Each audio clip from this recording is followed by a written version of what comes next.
warahmatullahi wabarakatuh. Jadi cerita cekingan je orangnya.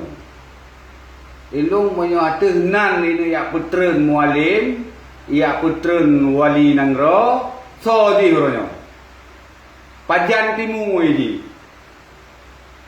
Beya pegah apa-apa je yang kon-konnya. Nyo wak leng.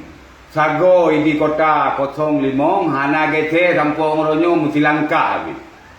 Gam pura-pura, gam bayangan, be gam roy na. Itun jin tu.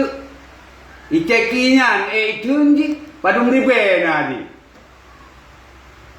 Moyo kamu muploh ribe bansi kau mace.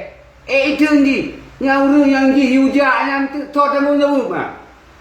Yang kejadian lagi-lagi menan temu jawab ma.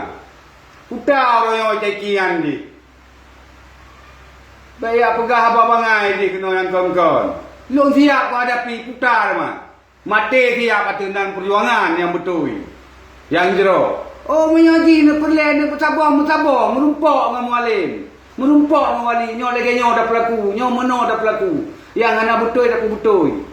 Ya bang, bayak pegah oh nyo ilong kuno lawan wali, kuno lawan mualim baik. Kamu ini lawan. Baik ada orang rinci kamu oleh lawan. Nak siap kah? Siap lawan kamu kah? Baru dia kepegah apa bangai, kepegah apa media. Lawan kamu oleh. Lawan anak buah kat nyalle. Lawan tentera kat nyalle. Tentera wali, tentera mualim le lawan. Baik pegah apa bangai nampak media ni. Baik urang kena tengah 26 puta.